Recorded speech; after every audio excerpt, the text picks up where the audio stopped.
the thing is, I mean, the thing that I would question, first of all, he erected it incorrectly. Second of all, I would want. Okay.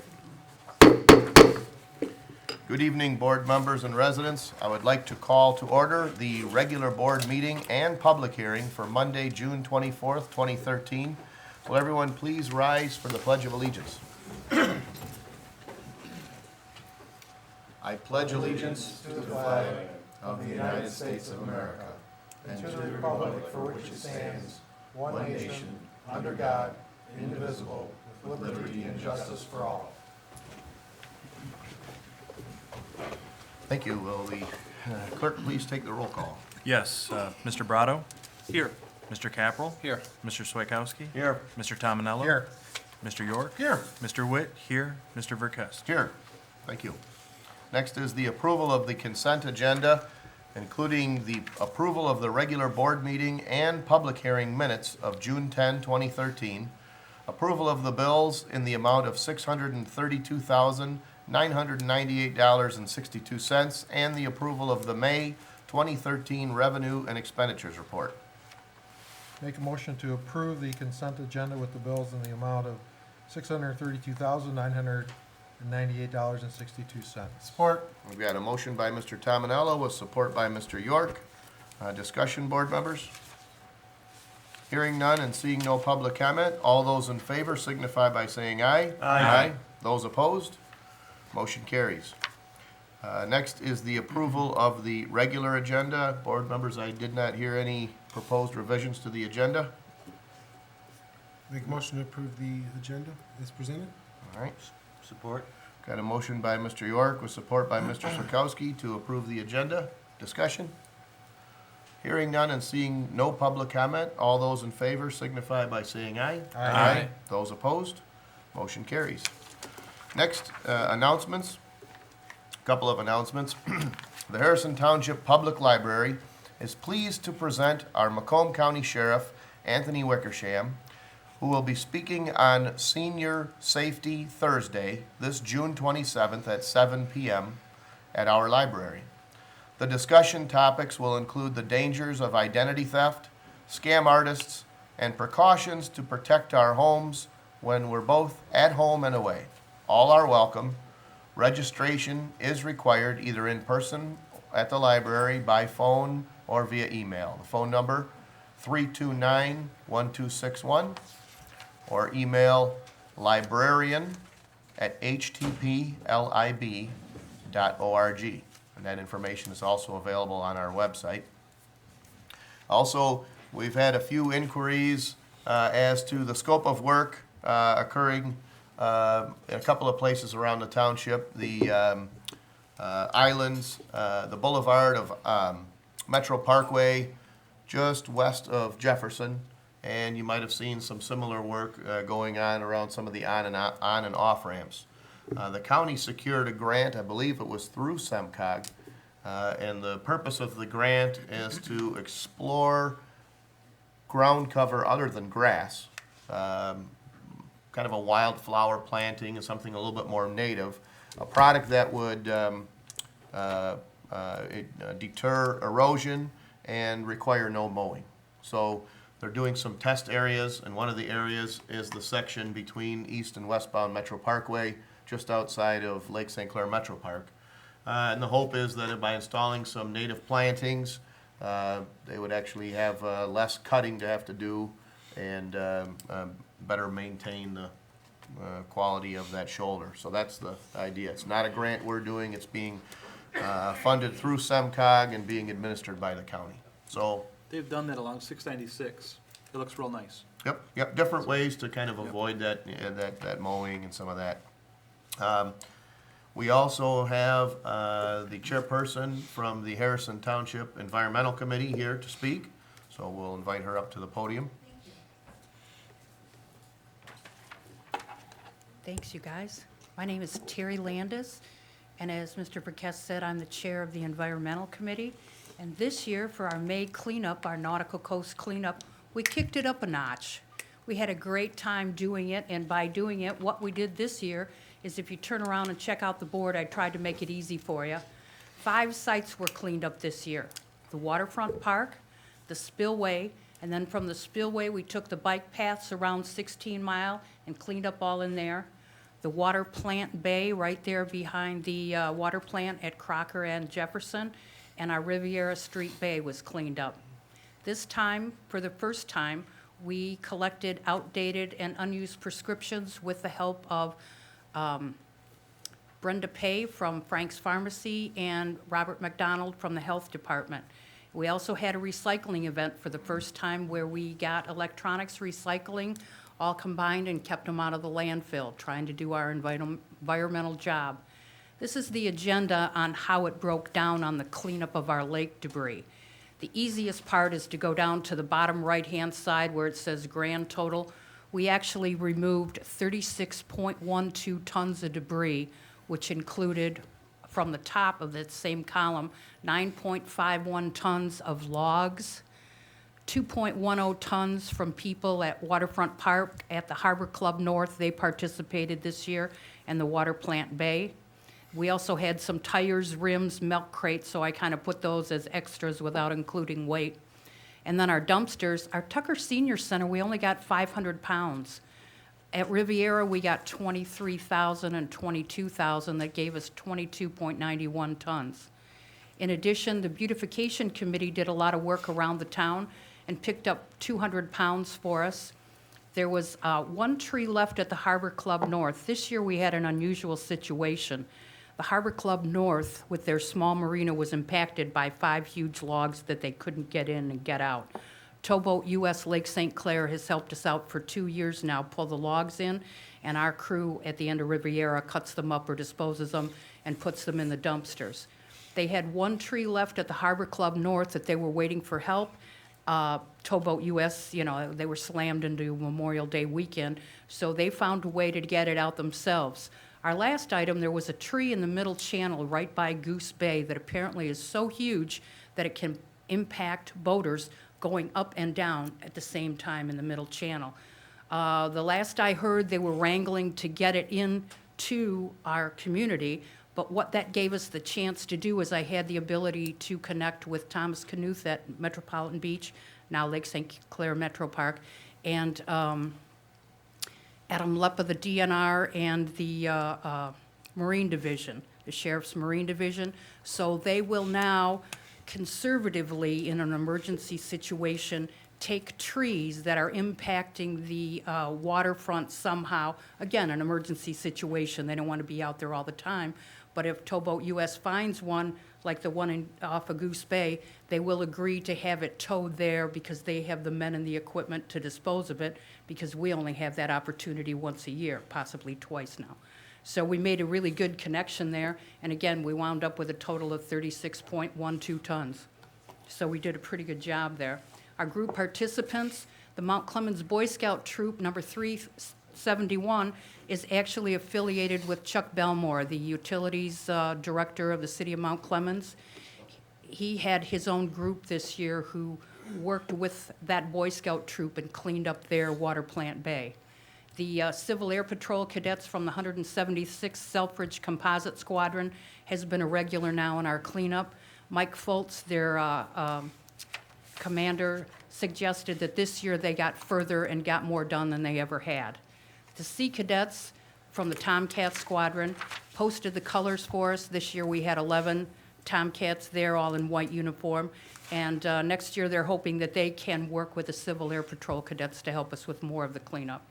St. Hubert's had church members there for us. Our residents on Riviera Street, Harbor Club North residents jumped in and participated. One of the other community groups, and right here on our donors that I missed, is our sheriff, Anthony Wickersham, actually gave us permission to use 8 of the low-impact trustees, and they came down and worked for us on Sunday, so that was a big help. And then all of these donors here, Tringali Sanitation and Utica Rental are just mainstays in our cleanup. Republic Services was very kind this year, Towboat Lake St. Clair additionally. The Jefferson Street Pub, Will and Schwarzkopf Funeral Home, the Mount Clemens Power Squadron donated funds for us. My brother, Jerry Landis, McRae Harbor, the spelling, it was crunch time. The Clinton River Watershed Council was involved. Keep Michigan Beautiful, I've been fortunate enough, and they've appointed me to their board of directors. By having that connection this year, they are connected with Lowe's from Keep America Beautiful. So we were, we were having a good time, and with that connection, we were able to be benefited by some Lowe's donations this year, too. Going on, Bob and Jan Ramsey, he's the executive director. The Harbor Club North, because of our assistance, were very generous in their donations. It was a cash donations. Cass's Market, Kroger, Myers, Farmers Market, Aunt Millie's in Clinton Township, Pepperidge Farm in St. Clair Shores, the Entenmann's Bakery Outlet of Warren, Tubby Submarine, very generous in their help.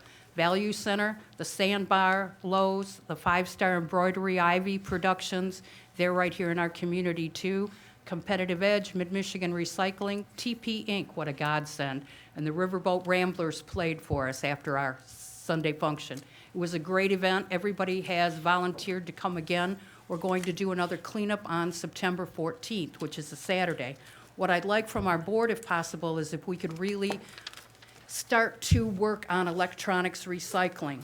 All of that right now is permissible into a landfill. We might want to consider talking to the legislatures of the state to perhaps find a better way in these recycling programs. Because of this little recycling that we did, the Environmental Committee generated $49.14. Since we're self-funding now, it's not a big deal, but we have in fact found an income stream as opposed to just donations. And with that, with a few more cleanups, my hero is Shelby Township. In 1 month, they do it every month now, they collected 74,000 pounds of electronics recycling. So if we could start to advertise that a little more, September 14th will be our next. And if you have any cleanup areas, another thing we might want to consider is I've gotten calls from people who are on the coast now that are impacted the way that we were.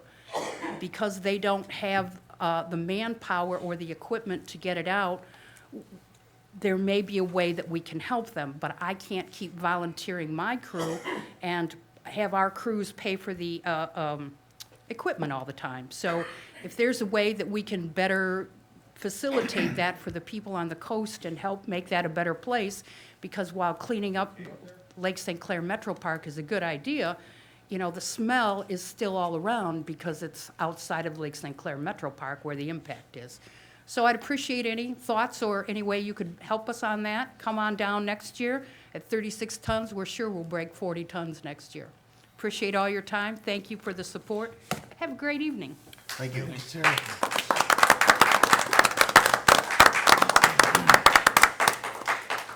Well, that's certainly great news and wonderful efforts by many people, not the least of which is Terry. So thank you very much, Terry. Thank you. Just one thing, if I may. Sure. We have about 50 Metro passes left available for sale at a discount to township residents at the treasurer's office. When those are gone, we won't be ordering anymore. So if you want yours, make sure you come in, bring your ID. Again, they're $17 and they're available at the treasurer's office. Excellent. Okay. All right. If there are no other announcements, we'll move to our next agenda item. The fiscal year 2012 audit report from our auditor, Stuart Bouvet and Whipple. We have Mr. Bailey here representing the firm, so at this point, I suppose I'll turn it over to you. Yep, Okay, hopefully that's better. that's better. My name, as the supervisor says, Paul Bailey. I'm the partner in charge of your engagement. This is Jason Zernith. He's a senior on your engagement. He's here daily, running the engagement and actually directing the engagement. I think everybody got a copy of the audit report electronically in their packet. Also tonight, we handed out a copy of a printed copy of the audit report just for your reference. We're not gonna go through the 60-some page document, almost 70-page document. What I've done is also provided you some slides, copies of slides that we'll go through very briefly tonight. I guess before we get into the number section of the audit report, everything went very well during your audit. We, every year, have done your audit for about the last 5 years. And it went pretty well as anticipated. Probably the only hang-up that we had was one of the actuarial reports wasn't here for us when we were doing the audit, and we had to kind of wait for that until the first part of May. That's why we're towards the end June, presenting your audit report. But other than that, everything went as planned. We schedule the engagement about 2 months in advance. We come in, do it, and try to get out of here. We're here about 2 weeks doing the audit, just a little under 2 weeks. If you turn it just past the title page, or next slide, one of the first things in the audit report is something called the Independent Auditor's Report. This is technically the only part of the report that belongs to Stewart, Beauvais, Whipple. This is where we give an opinion on whether your financial statements are presented in accordance with general accepted accounting principles and governmental auditing standards. You have what they call an unmodified, or what they used to call an unqualified opinion. It's a clean opinion, and that's what you're looking for. And basically what it means is everything is presented in accordance with general accepted accounting principles. If you go to the next slide is what they call the balance sheet for the general fund. Shows a snapshot as of December 31st, 2012. You'll see your general had assets of $3,292,627.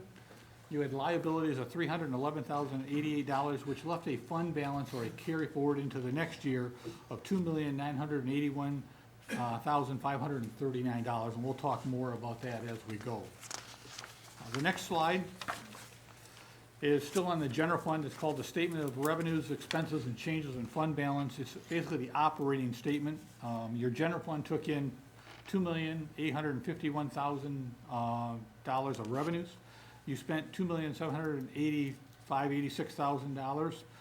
So before you made transfers, you were $66,096 to the good.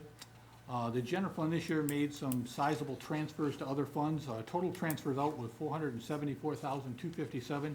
A majority of that was to your building and site fund for your bike path. $388,000 of it was for your bike path that you did.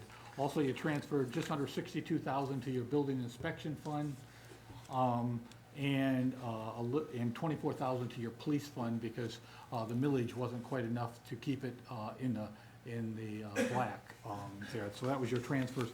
When you take your transfers and other items into account, your general fund actually spent or transferred out $377,341 more than you took in your general fund for the year ended December 31st.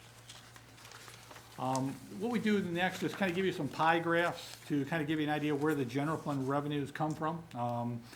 This is by what they call major function area. You'll see, as normal, a majority of your general fund comes from intergovernmental sources or state shared revenue. And that's about 64%. You can see it was 63% in the year before. The next biggest piece there is licenses and permits, 16%. Taxes represent about 11% of your general fund revenues. And you can see each of the pies. It stays pretty consistent from 2011 to 2012 there. The next slide, it does the same thing, but it breaks your expenditures down by function. You'll see a major your portion of the general fund is what they spent on what they call general government. We'll break that down in a minute. The categories are determined by the Michigan Department of Treasury. They have a standard chart of accounts, and they tell you which departments should go into which categories. For instance, the treasurer and the clerk and the supervisor's office are all part of the general government. They are assessing, there's a number of different things, and we'll go over that. That represented about 71% of your general fund expenditures, compared to about 79%. The big increase this year was the transfers out. That went up to 15% from 4%. And again, that was the $388,000 transfer out of the general fund for your bike path. That's why it went up. And one thing I caution is when you look at pie graphs, when one piece goes up, that proportionally reduces everything else. So the transfers went up, so it makes it look like the other pieces went down, when in fact you could have spent it as much or more than you did the year before, but as a percentage, it actually went down. The next slide breaks that general government down because it is such a big piece. We just want to give you an idea where the different classifications in that. And you can see that grounds and hall and equipment was about 9%, assessing was 15%, the accounting department 12%. I'm just trying to pick the biggest ones. Administration 18%. And you can see they're within a percentage or two of the same number last year. Very, very close. It stays pretty consistent from year to year. The next slide breaks your fund balance down. As we indicated, your general fund had fund balance as of December 31st, 2012, a total of $2,981,000. There's basically 3 or 4 classifications. The first classification only had $4,000 in it. It's called non-spendable. And that was a deposit for postage, that was in your postage meter. You can't spend it again, but it's still an asset as of the end of the year. The other category there called committed and assigned, is money that you set aside for a specific purpose. You set aside $347,000 for capital improvements and debt service, and you also committed assigned $176,000 for your 2013 budget that you're going to use in your 2013 budget to balance the revenues and expenditures. So that isn't available for reappropriation. That left your unassigned fund balance of $2,454,152, and you can see it gives a 5-year history of those numbers. We also kind of give you a little bar graph there for the last 5 years showing your general fund total fund balance, and you can see it's stayed pretty consistent, somewhere between $3 million and just under $3.5 million for the last 5 years. So you've done a very good job of controlling your budgets in these very difficult times, and I commend you on that. As you're well aware, there's a number of other what they call funds used to account for activities of the township. What we've done here is list some of the other what they call special revenue funds. You'll see the fire is a large chunk of the operations. Took in $4,785,000 of revenues. You had $5,120,000 of expenditures. So this year you used up $334,000 of your prior year's equity. You can see the police fund took in $1,245,000. You spent $1,407,000. You transferred in $24,000 from your general fund because your police department fund would have been in a deficit if you would not have transferred that, and you would have had to do a deficit reduction plan and everything. The grant fund is pretty much revenues and expenditures usually pretty well balance themselves out in that fund. You can see the Parks and Rec revenues and expenditures there. The building inspection revenues of $511,847. You had expenditures of $573,588. Again, you had to transfer in from the general fund $61,471 in order to balance the revenues and expenditures in that fund. Your library fund took in $106,000. You started getting the penal fine revenues. That really helped your library fund. You had expenditures of $23,660 for that fund. On the next slide is just a couple other types of funds called debt service funds and capital projects funds. The debt service funds is money that's earmarked just for debt service. You can't do anything else with it. So when revenues or expenditures exceed revenues, sometimes that's anticipated. There you'll see it. You had expenditures over revenues of $97,000, but again, it's just to pay off debt service charges. Capital projects, you'll see your building and site fund had quite a bit of activity, as we already mentioned. That was where your bike path was recorded and took place. Total revenues in that fund was $1,685,000. Expenditures was $2,010,422. You transferred in that $388,000 from the general fund there. The other funds had very little activity, the special assessment of capital projects and the special assessment revolving fund. The fund balance in each of those funds as of December 31st, 2012, we've listed on the next slide. You'll see the fire department had a fund balance at the end of the year of $1,364,000. That's restricted just for fire operations. Your police had $1,650. Your grant fund, you can see $56,560. Parks and Rec, the $12,312. Your library fund had $110,800. And then you can see in your debt service fund, there was still $551,000. The building site had $67,570. The special assessment capital projects, $135,373. And the special assessment revolving, $43,801. You also have what they call proprietary funds, or funds that operate similar to a business that is used to account for basically your water and sewer operations. And there's basically three components to your water and sewer operation. The first column is the operating portion of that, where most activity takes place. The second column is, over the years, you've tried to fund depreciation and set aside depreciation. And then the final column is the Oakland-Macomb interface debt that you've had to incur over the last 3 or 4 years, 3 years anyway. You'll see the first column, you took in revenues of $670,055. You had expenditures excluding depreciation and post-employment benefits of $5,382,000. For revenues over expenditures for the water fund of $1,287,000. But when you subtract out your post-employment benefits and the depreciation there, you'll see your water fund, and towards the middle of the page, had an operating income of $99,851. There's some other items down there, when you take it all into consideration, you had a net income in that piece of it for $184,512 there. So I think, you know, when you changed your rates a little while ago, that did have the necessary effect that you needed. You had to get some more revenues coming in. This year, you did not move your depreciation over to the capital replacement charge, so the only activity in the capital replacement charge primarily is the interest income and a couple of minor expenses. And then the Macomb County interface all has to do with the debt that you're paying Macomb County. You started levying or charging users for the debt on their bills to pay those intercept fees, and that's what that column is for, and it's only used for the debt to pay off the intercounty drain notes. The next slide just kind of tells, because when you look at the audited financial statements, in their financial statements, they have the water and sewer lines combined with the equity. When you're looking at it, everybody says, well, how much fund balance would we have if we looked at them like that? And basically, enterprise funds don't have fund balance, but you can take a look at what they call working capital.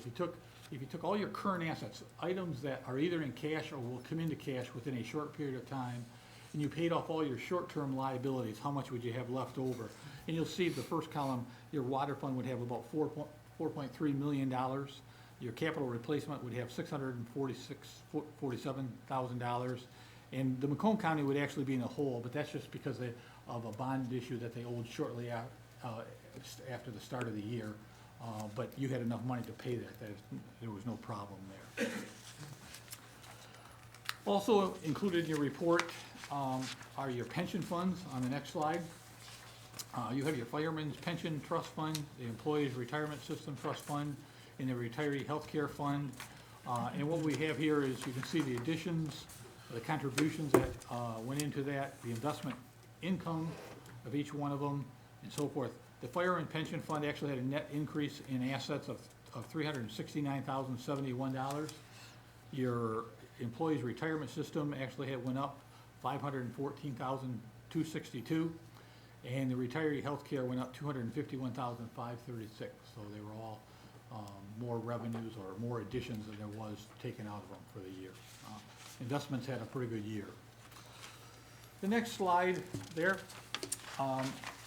we went over your general fund expenditures, but a lot of communities have the police and fire within their funds. So you'll hear people say, well, you know, 30% of our general fund budget is for public safety. Well, if you looked at your general fund, yours was very small, but that's because you have special funds that account for your police fund and your fire fund.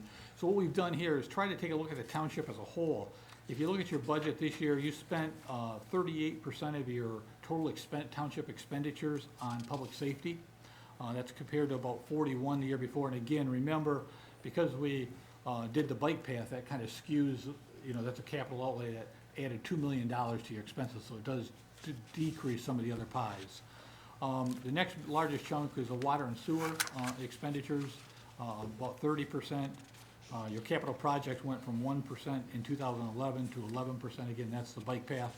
And it just gives you an idea in total, with all the funds put together, where did you spend your money, under what type of service is being provided. And again, about 38% of your dollars is going for some type of public safety expense.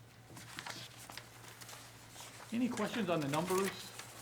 I know I went through them fairly fast. It's about a 70-page document. This is trying to just give you a real quick synopsis. Two other reports that we have to do when we do an audit report. One's called the report on internal control. If we become aware of any weaknesses in your system, accounting system, we're required to communicate it to the board. Again, this year, we're happy to communicate you did not have any material weaknesses in your system. Although you're, middle-sized township, a lot of people see expenditures and things like that before they go out the door, where you have some pretty good controls, one of the better controls of municipalities that we do. So there were no material weaknesses in your internal control. The audit communication letter that you also have is just kind of explaining what I went through tonight. We did not have any difficulties with the audit. It kind of explains if there was any difficulties encountered during the audit. as well as, just that your financial statements, and we come in and audit them, it just kind of gives you a synopsis of the audit. As well as, when we do a exit conference with the supervisor, clerk, and treasurer, we sit down and go through these financial statements for about 2 or 3 hours. Sometimes we discuss a couple things. If we discuss anything that we think is significant, we put it in that letter. And there's only one item in there that we went over and had to deal with calculation of pension contributions, which they were well aware of how it worked and so forth, but we put that in that letter.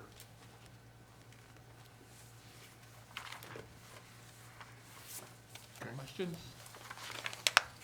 Well, this is, I know for the, Mr. York and Mr. Witt and myself, at least the second or third time that we've gone through it, so I think we've aired out probably all the questions we might have. So certainly, the work that you did was well appreciated. I don't know if there's any questions on the part of any of the trustees. Certainly, we maintain a relationship with your firm in the event that anyone on the board has a question a month or 6 months from now. We're not precluded from reaching out to do that. I know Jason's always been pretty agreeable and helpful, and I know Mr. Spencer consults with you throughout the year when we come on to something new, and so we appreciate that representation also. Yeah, this is not a one-time shot. We do have communications throughout the year also. Right. And we right. appreciate that too. Yep, yep. Well, and so I think if there's no questions, what would be appropriate? Just a motion to receive and file. So moved. Support. Got a motion by Mr. York with support by Mr. Camperl to receive and file the the calendar year 2012 audit report by Stewart, Bouvet, and Whipple. Discussion, board members? Hearing none and seeing no public comment, all those in favor signify by saying aye. Aye. Those opposed?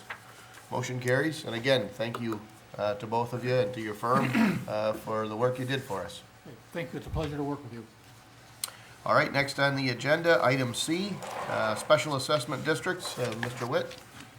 Yes, as you know, the last couple meetings, we've been moving through the process for a special assessment district to remove sediment and aquatic weeds in the Siesta Park, Sunnybrook Park, and Fresh Air Park canals.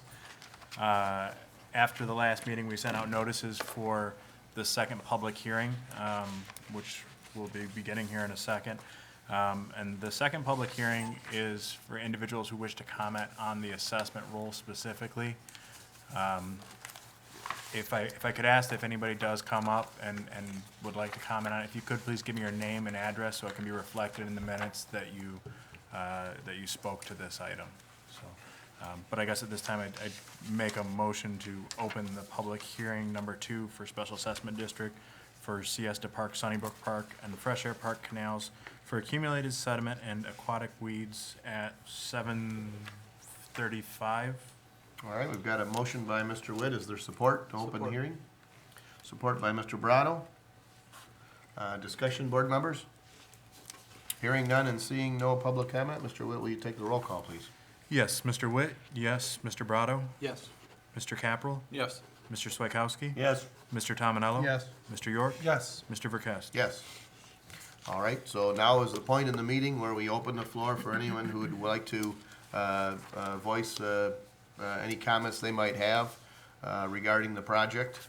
Do we assign a time period for that, or? 3 minutes. It's usually still 3 minutes. Okay, so we'll limit those comments to 3 minutes. If you're interested, this is the time for public comment.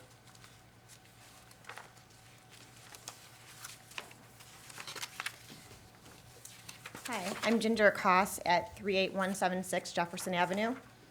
As you know, according to Michigan Law, Act 188, the township has the power to make an improvement, to determine the whole or any part of a cost of an improvement for special assessment for those especially benefited by the improvement. That's the key. The property has to be especially benefited by the improvement.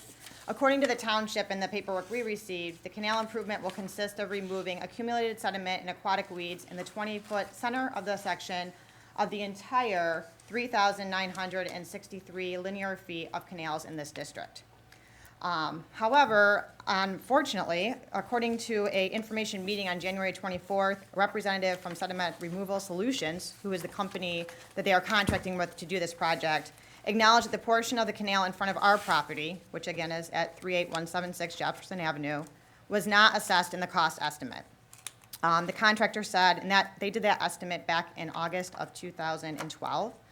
The reason the representative said that they would not be removing sediment from the portion of the canal in front of our property is that you have to have at least 1 foot of water. As you all know, at the end of the summer, the water was down, and so there was not 1 foot of water there, so they said they would not do that. When I asked in January if they would kind of reassess that because there might be more, he said at that time they had no plans to remove sediment from our portion of the canal. I am therefore arguing that because this assessment is based on frontage, our frontage will not therefore be impacted by this project because they have no plans to remove sediment from the canal in front of our property anymore. Therefore, I'm asking the township to not include our property in the special assessment unless the company revises their assessment and estimation or in their paperwork to include the canal in front of our property. Thank you. Thank you.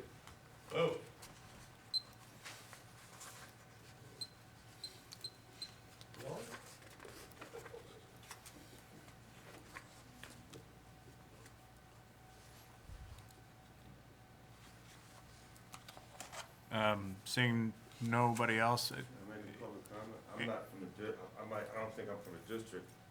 Well, there is a time at the end of the meeting where we Okay. allow public comments in general. These would be specific Okay. to the work that we're discussing here. For the project. and it's specifically to the assessment on the property. Right. Good afternoon, gentlemen. My name is John Gedeke. My property is 37680 Maple Hill. It is on the end of the canal corner lot. I'm impacted pretty heavily by this as I do have a lot of canal frontage to be dealt with, although the sediment and weeds in that area, because it is on lakefront, is pretty much cleared out. As a matter of fact, what's there, I take care of myself manually with a pitchfork and get the stuff out of there. But the public, my family has owned that property since 1963. There has never been any problem with that canal until the township or whoever determined started treating that canal with weed killer. What's happened is as far as I can see, and from living there all my life, the weed killer has killed the natural growing weeds there, which are cattails and things like that, but really didn't impact boat traffic, and turned this into a blue-green algae with coon's tail, which is the nastiest thing anyone's ever seen. It gets sucked up immediately into boat intakes and water intakes. And now the people in our neighborhood are being asked to pay extra taxes in order to clean up a situation that, in my opinion, was created by interfering with the natural process that goes on in that canal.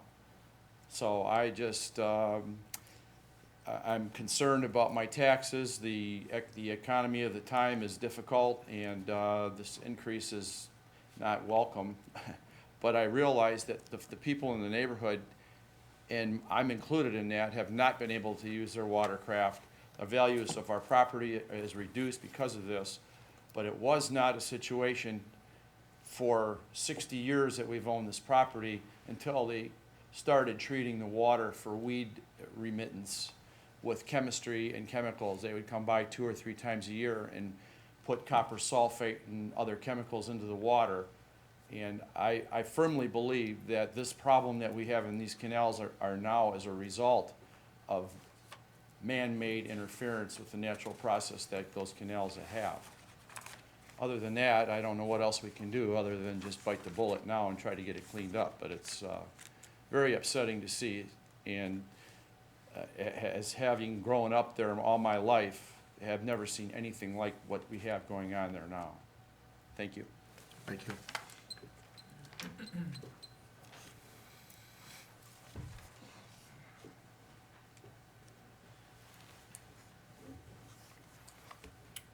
If there's anyone else who would like to address the board during the public hearing, now would be the time to do so.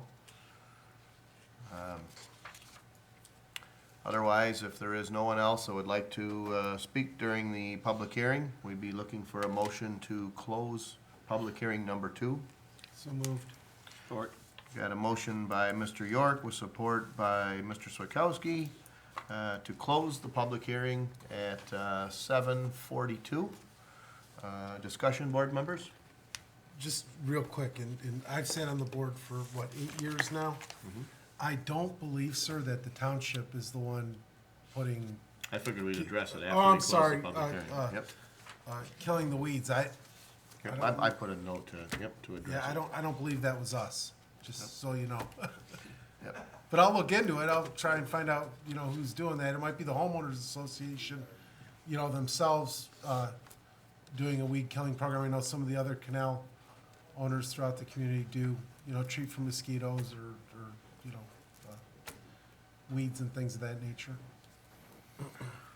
All right, we've got a motion, and that's been supported to close public hearing 2.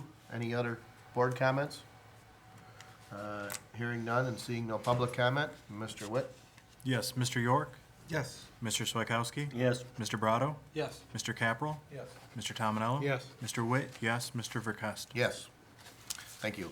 Yeah, a point of clarification, the township doesn't engage in any herbicide application. There are several streets, communities, homeowners associations that do engage in that, but that's not a process the township engages in. We don't collect taxes for it, we don't spend any money on it, and just for the record, the special assessment really isn't a tax that we're assigning.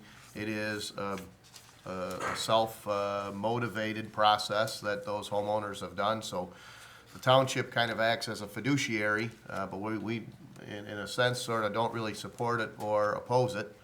We assist if we can. I think the idea of seeing a group of homeowners or property owners working together to improve the value of their property is certainly something this board is gonna support, and we're gonna ask the folks that work with us to help in any way we can, but we're limited in how much we can expend in pursuit of that.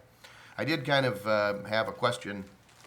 I wasn't quite certain from the first resident's comment if it would be her preference that she would be included in the assessment and have the clean out done, or if she had the option if she doesn't wish to participate. I wasn't clear to me. That's what I'm asking, is not, if it's not going to include, now, if they say they'll extend it into our portion of the canal, then we're all for it. Right, so you're not opposed to the project, you're just opposed to having an assessment and not having any work done in front of your home.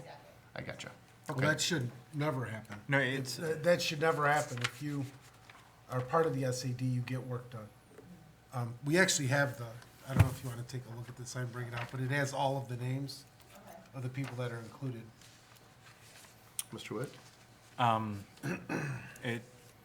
And I know when we had the information here, it depends on water level, whether they'll be able to do that portion. But the reason it was created to include everyone, and this was from the people that spearheaded the project, is that everyone will receive a benefit for the project, because whether if you're at the end, even if they might not get right in front of your house, exactly right up to your wall, it creates a path for you to get out to the lake if you're able to make some improvements immediately in front of your house. So, So is she included or not? Yes, she is. right, so the logic, at least, behind establishing that special, hold on. The logic behind establishing the parameters of that special assessment district would be that if you were able to, say, for example, the opposite were true, and we were to assign a special assessment district to clean out the very end of the canal, but leave the mouth clogged, it wouldn't do anybody any benefit.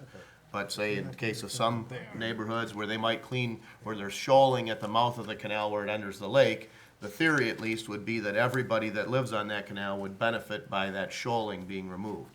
So the idea would be, you'd like to see that, I think it's clear, you'd like to see that area in front of your home improved, but you feel that in the absence of that work being done, it seems unfair to you that you'd be included in the assessment. And the ultimate goal is to do the work in front of their house. Just Right here is that that's not in the assessment It is included in the cost, it just depends, water levels will impact what they'll be able to do.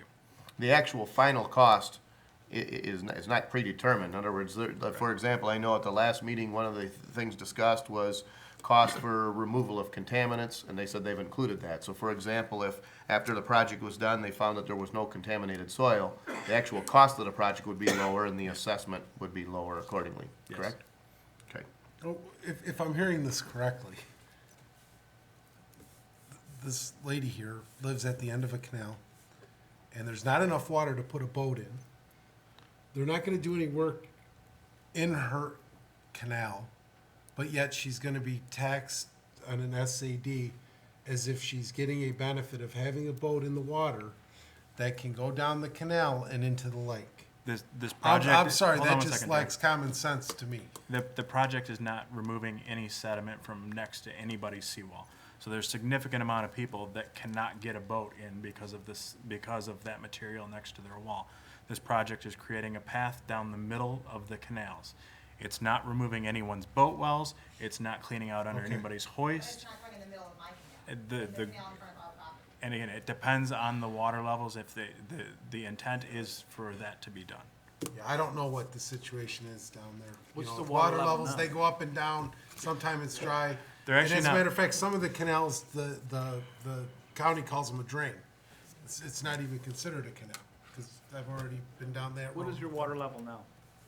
I mean, it's hard to tell with all the walk, but I would say it's over a foot right now. And in conversations with our engineer, the hope is that to be able to access, we spoke specifically about her property, because I believe your husband stopped by the office a couple weeks ago. And the hope is when, they don't do the entire sediment removal in one shot, they can't. The hope is that when they remove some, it allows some of the other muck that might be in that shallower water to then redistribute down, and when they go back for another suck, they're able to remove that. Okay. It will, but I'm still not clear, will the channel that's going to be dredged or siphoned, is that going to be done in the same manner, same requirements, same measurements, all the way to the end in front of her house? Even though I get, she can't put a boat in, I get it, from between that area that they're going to be extracting soil to her wall, I get that, and she can't put a boat in, but is it gonna go all the way to the end in front? Because I heard the residents say that it's not. That is the intent of the project. When they initially did their survey of the area, it was late August, early October last year, and we had exceptionally low. Historically low. Yeah, and we had exceptionally low water, and I believe it was basically exposed soil at that point. It was just the end of the year timing. So when he did the estimate, that area wasn't fully included like it should have been, but he felt that within the estimate, because of some other things, that he should be able to, address that within this price estimate. So I guess my question would be, because we're talking about being in or out of the SAD, if in fact they cannot provide that service in front of her area, will she be excluded?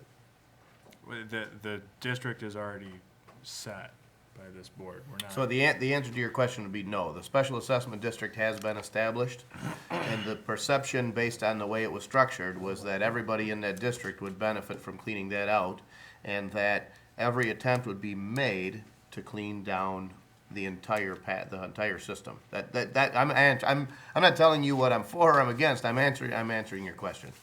To me, that doesn't make any sense, And I'm with Larry on that one. you know? Well, I mean, so that means if she goes out and dredges next to her seawall, 10 foot out to put a boat there, if they don't dredge in the center of the canal where she can get out to the ditch, she can't use it. It doesn't make any sense to me. They will be doing it as long as the conditions allow for them to do that. Wow, Right, it's a but function of the that's but that's technology an if chosen. come.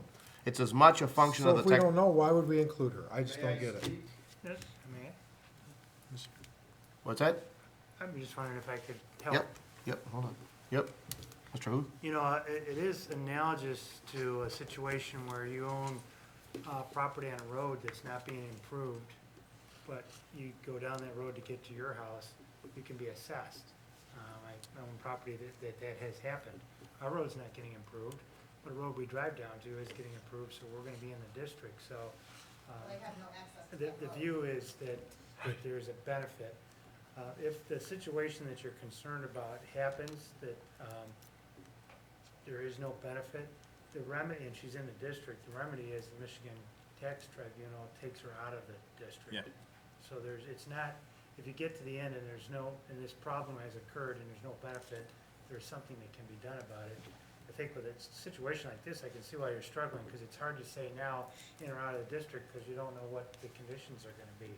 And I think if conditions are such where we aren't able to do work, I feel like we would be able to assist the causes and being able to, you know, if they need any assistance through us with tax tribunal, we'd be more than happy to help them out. It would also seem to me that if that service isn't done, it's not gonna be $145,000, it's gonna be something less. Correct. Yeah. 'cause It- so- the final I mean, cost it's- is it's an based if on then, work right? done. Right. So, And the way. if there's no work done down there and we'll be watching, come and see us, because we'll certainly send some letters to the MTT. I mean, it's just unfortunately, the way that it has to be done, I don't particularly like that, but. Well, and we do have to be mindful of the fact that there are short-term and long-term benefits from a project like this. I don't know who all will be here, but I'd like to think that I'll still be alive when we'll be talking about a special assessment district to probably sandbag or raise seawalls. I mean, it's happened before. I have no crystal ball, but history suggests that there's gonna be a time when folks are gonna be complaining the water levels are too high and we need to do something about it. So, like Mr. Hu said, there is some perceived benefit, but at this point, we can't undo the special assessment district as it's been established, but there are remedies in the future that would allow a person who doesn't benefit from that SAD to be removed from that district. That's correct. Right? And I think it's clear from what I've seen here that the board empathizes with a property owner who's included in a district and may have limited benefits. So I think the purpose of the public hearing was valid. I think, you know, and we appreciate those comments. I know there was a resident indicated they'd like to speak, and I certainly don't mind recognizing them at this time if they'd like to, and if not, that's okay too. If you'd like to, yep. Try to give everybody a chance to say their piece. I'd rather do that. My name's Larry Stefanski. I live on Harrison, or in Harrison Township on Maple Hill. The project that we're talking about doing is not dredging. Don't misunderstand that. We are only removing the sediment from the bottom of the hard pan to the bottom of the water. So if there is a foot behind your property right now, and let's say they clean 6 inches or a foot, you'll have anywhere from 18 inches to 2 foot of usable water. Now, as far as along the seawall goes, there is a separate thing, a deal you can work out with the contractor where he will clear that part out. They will go as far as they can, all the way up to Elm Lane on that street, and try to drag out as much as they can. The only thing they're taking again is the sediment. Now, the sediment is not caused by the weed control. I took it up to the DNR myself. Everything in that place is alive. Nothing is dead. What's happening is it's growing in there, it's getting caught in there for whatever reason, low water levels. Nobody could give me an explanation as to why it's there. We found a way to maybe remove it and help ourselves out. And most of the people there were ready to go with it. But we will do as much as we can to help your section over there, whether it be one house or whatever it is. You know, I will personally be watching that they do. Can I ask how much sediment approximately they're gonna be removing, just for information? It goes anywhere from 6 inches to 3 foot of sediment. Okay. And that, in all the 3 canals there. Now, particularly like behind my house, there's a lot. Hopefully, there's a lot behind your house. If there's 3 feet of sediment, you've got water now. Right. You know, and I think it's gonna help us out a lot. Because right now, like the gentleman said, we can hardly get through the one canal. It's just now because of the high water, where it's permitting some of the smaller boats to get through finally. So, thank you for your time. Thank you. Thank you. Thank you. Well, even though we closed the public hearing, we did give a chance for folks, so at least we're trying to make sure we give everybody an opportunity to speak their piece. Mr. Witt? Yeah, to move forward with the project and to actually, to allow them to begin the project, and for us to then be able to assess the special assessment on there, I'd be asking for the board to adopt resolution number 5. which adopts a special assessment roll number 207, which is what you have before you, and will then direct me to deliver it to the treasurer's office so that they can then assess it on the properties. All right, so you're looking for a motion for the resolution? Yes. All right, is there a motion, board I'll members? make the motion to adopt resolution number 5. All right. Support. All right, we've got a motion by Mr. Tominello with support by Mr. Switkowski to adopt resolution number 5 for Siesta Park, Sunnybrook Park, and Fresh Air Park Canals, aquatic sediment removal, special assessment district project as presented, and to authorize the clerk and supervisor to execute the contract and for Wade Trim. Probably should just make those as Is that two two separate? separate Gotcha. motions. All right. All right, discussion, board members? Hearing none and seeing no public comment, Mr. Witt, will you take the roll call vote? Yes, Mr. Tominello? Yes. Mr. Switkowski? Yes. Mr. Brado? Yes. Mr. Capral? Yes. Mr. York? Yes. Mr. Witt, yes. Mr. Verkest? Yes. Resolution is adopted. Thank you. There's also one additional motion needs to be made this Yeah, evening? just be looking for board direction to authorize myself and the supervisor to execute the contract with sediment removal solutions and to authorize Wade Trim to administer the contract. That includes them watching the contractor, making sure they're performing the work that the special assessment is paying them for, so. Is there a motion this evening? Move to authorize the clerk and supervisor to execute the contract and for Wade Trim to administer the contract. Support. Got a motion by Mr. Switkowski with support by Mr. Brado. Discussion, board members? Hearing none and seeing no public comment, all those in favor signify by saying aye. Aye. Those opposed? Motion carries.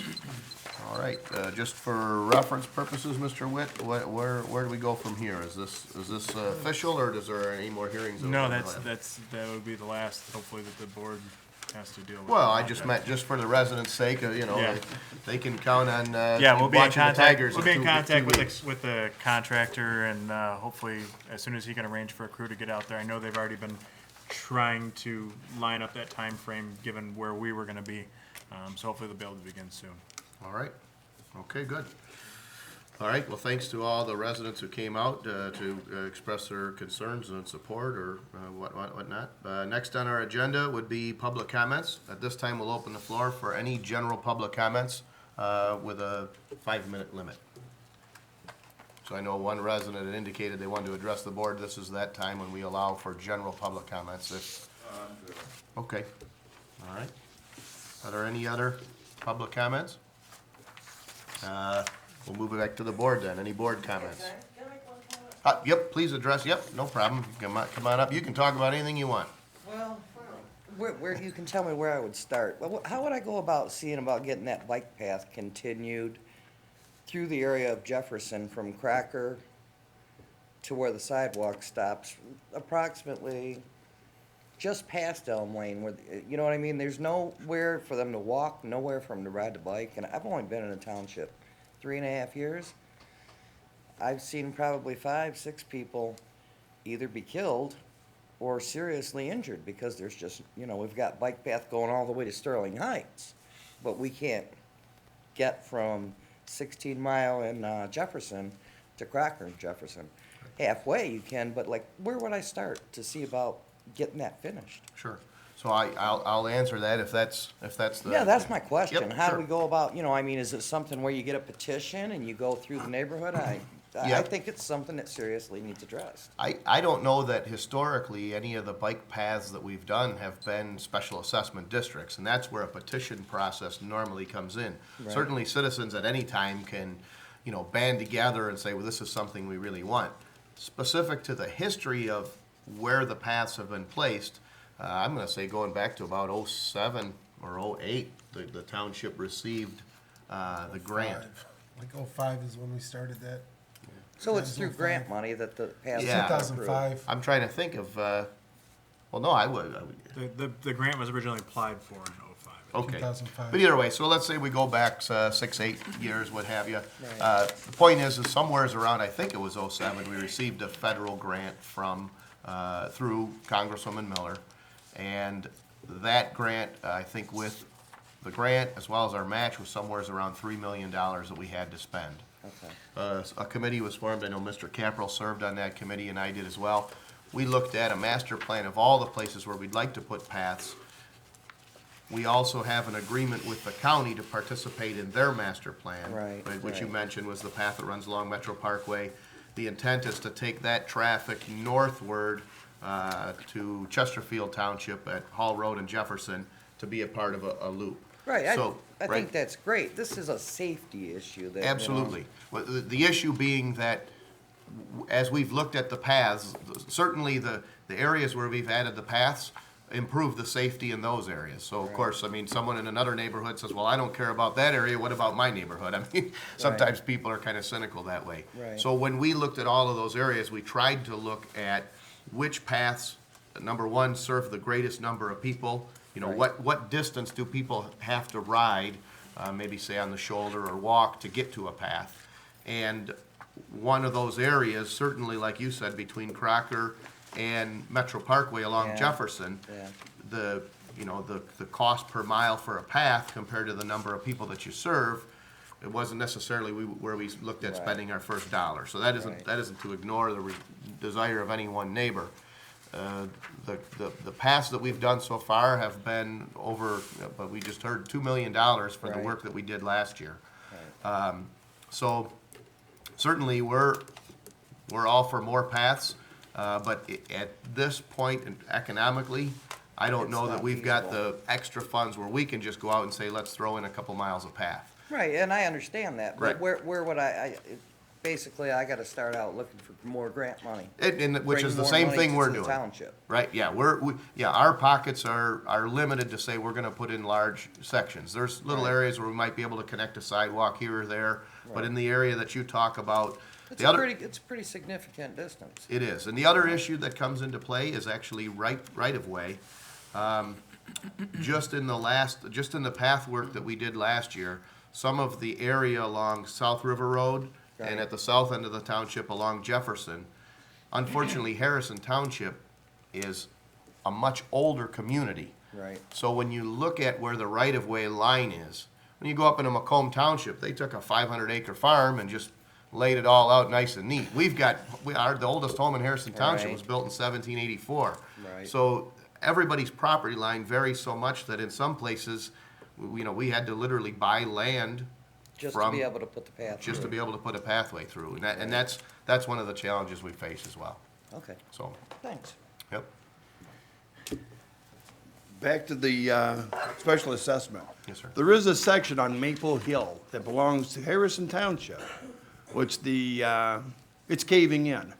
I was wondering if we couldn't get maybe a contractor who was building and is doing something with a wetland and has to replace something, to put some fencing in there and some, riprap or whatever they call that, to clean that thing up, because that is gonna cave in completely, and it will affect the street sooner or later. So if we could get that done by some contractor, it would cost nobody, then I think maybe that's the way we could go. Well, certainly we can ask the engineer to take a look at that. Well, no other public comment? We'll move it back to board comment. I know that exactly. I don't know if there are any board members have any comments? If not, then we'd be looking for a motion to adjourn. So moved. Support? All right, we've got a motion by Mr. York with support by Mr. Tominello to adjourn. Any discussion? Hearing none and seeing no public comment, all those in favor signify by saying aye. Aye. Those opposed, motion carries, meeting adjourned. Thank you, board members.